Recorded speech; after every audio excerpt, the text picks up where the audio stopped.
안녕하세요. 하이투자증권에서 경제를 담당하고 있는 박사현입니다. 오늘은 중국 경기와 또 최근에 글로벌 공급망과 관련돼서 이슈가 되고 있는 그 칩4 동맹 관련된 불확실성과 리스크에 대해서 오늘 설명을 좀 드리도록 하겠습니다. 먼저 이제 중국 경기에 대한 모습들. 최근에 아시겠지만 중국 2분기 성장률이 상당히 쇼크가 기록됐습니다. 전년 동기비 0.4% 수준에 이제 불과하면서 상반기 성장률 자체가 2.5%라는 상당히 낮은 이제 수준을 좀 기록했고요. 올해 중국 정부가 목표한 5.5%의 성장률을 달성하기가 사실은 이제 불가능해진 것이 아닌가. 5.5%를 달성하기 위해서는 하반기 성장률이 8.5%를 기록해야 되는데 지금의 대내외 여건 상황으로 봤을 때 8.5%를 기록하기에는 거의 불가능한 수치가 아닌가라는 쪽에 좀 생각을 하고 있고요. 오히려 지금 4%대 성장률을 기록하는 것 자체도 쉽지 않은 과제다. 그래서 자칫 잘못하면 중국 성장률 자체가 결국 3%대 수준으로 좀 추락할 수 있는 그러한 가능성 자체가 조금은 좀 엿보이고 있다라는 쪽에 좀 말씀을 좀 드리겠고요. 그러면 왜 중국 경기가 이제 4% 성장 자체도 올해 이렇게 쉽지 않은 어떤 모습이 될 거다라는 부분을 조금 근거들 좀 설명을 좀 드리면 첫 번째는 이제 중국의 정부의 그 경기 부양 의지입니다. 물론 중국 정부가 최근 그 상하이라든지 이러한 저희 코로나 봉쇄 조치 완화 이후 인프라 투자라든지 이러한 것들을 동원해서 지금 성장률을 끌어올리고자 하는 어떤 재정 부양 정책을 사실은 강화를 하고 있긴 하지만 과거와 같이 중국 정부가 무리하게 지금 성장률을 끌어올릴 것 같지는 않습니다. 최근에 리커창 총리가 말한 그 내용이 상당히 좀 주목이 되는데요. 너무 높은 성장 목표를 달성하기 위해 초강력 부양 조치를 내놓거나 돈을 너무 많이 찍어내 미래의 소비를 벌이는 일은 없을 거라고 밝혔습니다. 그리고 무리하게 정부의 어떤 성장률 목표를 맞추기 위해서 이전처럼 우리가 글로벌 금융위기의 4조 위안의 어떤 경기 부양과 같은 그러한 정책을 이제 쓰지는 않겠다라는 부분을 분명히 한 것으로 보이고 있고요. 또 하나 이제 향후 중국 정부의 경기 부양 의지 자체가 조금 약화될 수 있다라고 좀 생각이 되는 게 지금 중국의 당대회가 시진핑 국가 주석의 집권 상기를 이제 승인해줄 당대회가 이제 10월 중하순경에 열릴 예정인데 이후에 중국의 정부 부양에 그렇게 적극적으로 나서겠느냐라는 조금 우려의 시각도 조금 있는 부분들이 있는 것 같습니다. 그래서 중국 정부가 과거처럼 그렇게 경기 부양 의지가 강하지 않다라는 측면에서 보게 되면 올해 성장률의 수준 자체가 상당히 좀 낮아질 수 있는 부분들이고요. 또 하나 실질적인 문제는 이제 부동산과 관련된 그 침체 자체가 상당히 장기화되고 있고 그 여파 자체가 상당히 좀 커지고 있다라는 부분을 좀 들 수 있을 것 같습니다. 앞서도 이제 중국이 이제 인프라 투자라든지 이러한 것을 통해서 이제 경기 부양에 나서고 있다라고 이제 말씀을 드렸는데 중국의 부동산 투자를 보게 되면 여전히 좀 마이너스 흐름을 좀, 그러니까 역성장이 되겠죠. 역성장을 흐름을 좀 보이고 있고 또 주택 가격이라든지 주택 매매를 보게 되면 아직 그 주택 경기가 살아난다라는 어떤 의미 있는 시그널을 좀 보이지 못하고 있는 그러한 상황들입니다. 더더구나 최근에 그 모기지 담보 대출을 받은 우리나라에서는 주택 담보 대출이죠. 주택 담보 대출을 받은 사람들 자체가 이제 상환을 이제 거부하는, 그러니까 주택이 지어지지 않고 있기 때문에 이러한 모기지 대출 상환하지 못하겠다라고 이제 집단 행동을 나서는 이러한 상황들 자체가 중국의 부동산 경기 자체가 얼마나 지금 심각하냐라는 부분을 좀 잘 보여주는 것 같고요. 최근에 그 헝다에 이어서 지금 부동산 디벨로퍼 개발업자들 업체들이 계속 잇따라서 지금 디폴트를 부도를 내고 있는 상황으로 봐서는 중국의 부동산 경기 자체가 상당히 심각하다. 특히 이러한 부동산 경기의 심각성에도 불구하고 중국 정부가 지금은 어떤 금리라든지 이러한 것들을 내리기가 쉽지 않다. 그러니까 미국이 금리를 올리고 있는 상황에서 중국이 금리를 내리기는 쉽지 않은 상황들이고 또 공동 부유 정책을 피면서 이제 부동산 규제라는 부분 자체를 이제 내고른 상황들이기 때문에 갑자기 또 이제 부동산 규제를 또 완화하기도 사실은 좀 어려운 상황들입니다. 그래서 여러 가지 측면에서 중국 부동산 경기 자체가 올해 중국 경기에 상당히 큰 그 불확실성을 높일 수밖에 없는 리스크로 좀 작용하고 있다라는 점을 좀 말씀을 좀 드리겠고요. 그리고 세 번째 부분 자체는 이제 중국의 고용 상황입니다. 중국의 고용 상황 자체가 뭐 상당히 좀 악화되고 있는, 특히 이제 중국의 대도시 실업률을 보게 되면 지난달에 지표 개선에도 불구하고 계속해서 조금은 이제 상승하는 트렌드를 계속 유지를 하고 있는 상황들입니다.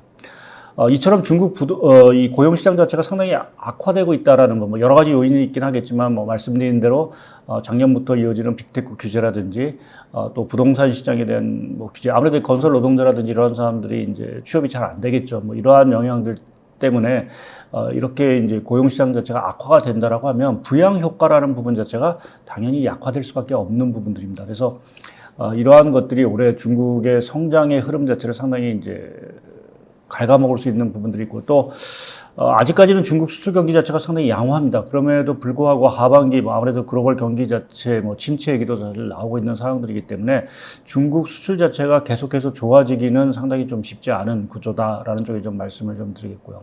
마지막으로 이제 그 중국 경기와 관련돼서 앞서도 뭐 몇 차례 언급이 됐지만 지금 빅테크 규제라든지 부동산 규제 이러한 것들이 당초 뭐 락다운이 해제가 되면서 뭔가 상당히 완화가 되지 않겠냐, 풀어주지 않겠느냐는 기대감이 있었지만 실제로 이러한 규제 완화 분위기 자체는 아직 감지가 되고 있지 않은 상황들입니다. 그래서 이러한 요인들을 좀 종합해 보면 올해 중국의 성장률이 말씀드린 대로 4% 초반 수준까지는 어쩌면 달성할 수도 있긴 하겠지만 조금만 삐걱거리게 되면 결국 이제 3%대로 이제 하락을 할 수밖에 않겠느냐. 그렇게 됐을 경우에는 중국의 연간 성장률 자체가 2020년 코로나로 인해서 우리가 성장률이 2.2% 하락을 한 이후 1990년 이후 가장 낮은 뭐 2020년이야 뭐 팬데믹 때문에 그렇다고 하고 그것을 제외했을 경우에는 근 30년 만에 가장 낮은 성장률을 좀 기록할 수 있는 더구나 이제 3%대라는 조금 이제 중국과는 좀 걸맞지 않은 성장률이 좀 나올 수 있는 그 가능성이 커지고 있다라는 쪽에 좀 말씀을 드리겠습니다. 이렇게 중국의 성장률이 3%를 기록하게 되면 문제가 진짜 우리나라가 되겠죠. 기억을 하시긴지는 모르겠지만, 글로벌 금융위기 직후에 중국이 4조 위안의 이제 대규모 경기 부양을 하면서, 이제 반짝 경기 자체가 이제 좋아졌고, 그 후에는 상당히 이제 그러한 그 경기 부양의 후유증, 소위 말해 투자 과잉 문제로 인해서 2000년대 초중반 중국 경제가 상당히 힘들었던, 뭐 소위 말해서 이제 구조조정 과정이 있었고 그것이 2015년 말에는 중국발 이제 신용 위기로 사실은 이어졌던 경험이 있습니다. 그 당시 우리나라 상황을 좀 돌이켜보면 우리나라도 대중국 수출이라든지 수출 경기가 상당히 안 좋았고 특히 이제 중국의 투자 과잉으로 인해서 자본재 업종 자체 대표적인 이 자본재 업종 자체가 상당히 이제 힘든 시기였고 주식 시장 자체도 이제 소위 말하는 박스피라는 이제 용어가 나올 정도로 이제 상당히 갇혀 있었던 데가 이제 2010년 초반 이후에, 그러니까 거의 2018년 이전까지 어떤 흐름이었지 않을까라는 좀 생각을 하고 있고요. 제가 이러한 얘기를 드리는 거는 이제 중국의 성장률 자체가 2008년 글로벌 금융위기를 직후로 해서 경기 부양이 이제 4조 위안에서 상당히 뭐 10%대 성장을 유지하다가 사실은 이렇게 한 단계 내려 떨어진 것이 2010년 이후에서부터 한 6년 정도까지입니다. 결국 요 당시에 성장률이 한번 레벨 다운되고 다시 한번 이제 성장률이 이제 꺾이는 시점 자체가 지금이 아닌가라는 쪽에서 좀 우려가 좀 되는 부분들이 있고요.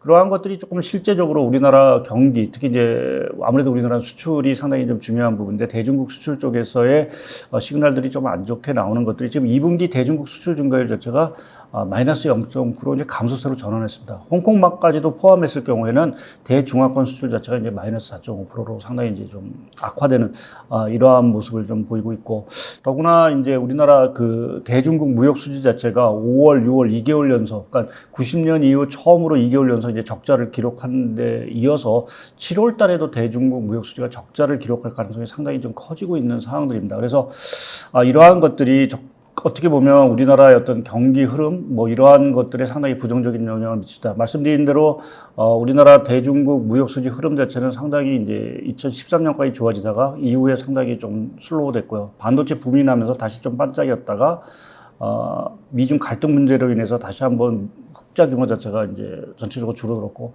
지금은 이제 적자까지 좀 돌아선 이러한 상황들 자체가 결국 국내 경기, 제조업 경기에 상당히 좀 악영향을 미칠 수 있다. 물론 향후에 중국의 어떤 경기 부양이라든지 이러한 속도를 저희가 조금 더 봐야 되긴 하겠지만 만약 이러한 상황이 고착화된다라고 하면 또다시 우리가 중국발 어떤 경기 둔화 리스크에 사실은 좀 직면하지 않을까라는 좀 우려감이 좀 커질 수 있기 때문에 중국의 연간 3%대 성장이라는 것을 우리나라가 처음 이제 맞게 되는 이러한 올해의 상황들 자체가 하반기에도 새로운 어떤 리스크로 좀 작용할 수 있다라고 좀 생각을 하고 있고요.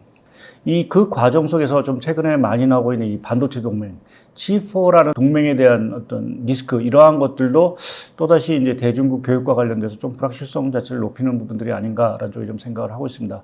지금 미국은 대만, 일본을 포함해서 우리나라까지 이제 G4 반도체 동맹을 뭐 좀 결성하고자 계속해서 지금 우리나라를 좀 압박을 하고 있는 상황들이고, 이제 8월 말까지 참여 여부를 결정해달라고 아마 좀 얘기를 한 것 같습니다.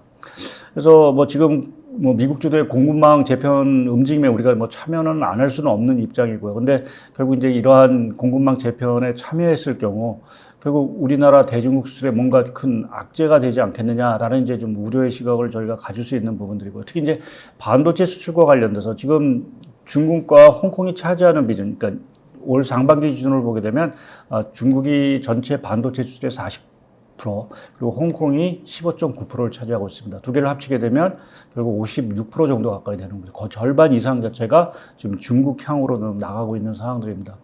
그래서 중국이 이러한 치포 동맹에 반발해서 물론 우리나라 반도체 자체를 뭐 수입을 갑자기 줄이거나 뭐 이렇게 할 입장은 분명히 아니긴 하겠지만, 그래도 뭔가 조금 우리나라에 그렇게 긍정적인 어떤 자세를 좀 취하지는 않을 가능성이 상당히 크다고 좀 봐야 될 것 같습니다. 최근에 나오는 여러 가지 중국의 그 뭐 관영 신문이라든지 뉴스를 보게 되면 이 G4 동맹 참여에 대해서 중국이 상당히 이제 민감한 좀 반응을 좀 보이고 있어서, 과연 앞으로의 흐름, 뭐 우리가 사드 보복 사태도 한번 경험을 했기 때문에 이 G4 동맹 가입 결정, 뭐 아직 결정이 안 됐지만 그러한 것들이 대중국 교육에 있어서 상당 부분 조금 적자나 파장을 좀 일으킬 수 있는 부분 자체는 저희가 조금 주목을 해야 되는 사항들인 것 같고요. 그래서 결론적으로 중국, 올해 말씀드린 대로 우리가 중국이 3%라는 뭐 실제 될지 안 될지 좀 더 지켜봐야겠지만 3%대로 성장률이 둔화될 수 있다라는 어떤 리스크가 좀 부각이 되고 있는 상황들, 그것이 국내 수출이라든지 제조업 경기에는 상당히 좀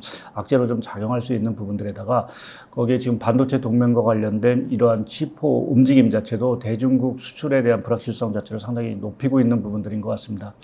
물론 한편에서는 우리나라 어떤 반도체라든지 이러한 쪽의 경쟁력이 그만큼 상당히 조금 우월하다라는 측면에서 보면 상당히 좀 긍정적인 시각이 있는 부분은 분명합니다. 그렇지만 항상 보면 중국의 경기 둔화라는 것이 우리나라 또 중국에 대한 수출 자체가 상당히 좀 불확실해졌을 때 우리나라 경기라든지 이러한 쪽에도 상당히 조금 악영향을, 또 원화 환율에도 부정적인 영향을 좀 미쳤다라는 측면에서 여전히 중국 경기, 또 최근에 이슈가 되고 있는 이러한 글로벌 공급망과 관련된 문제에 대해서 여전히 좀 주목을 하시면서 좀 시장을 좀 대응할 필요가 있지 않을까라는 쪽에 좀 생각을 하고 있습니다.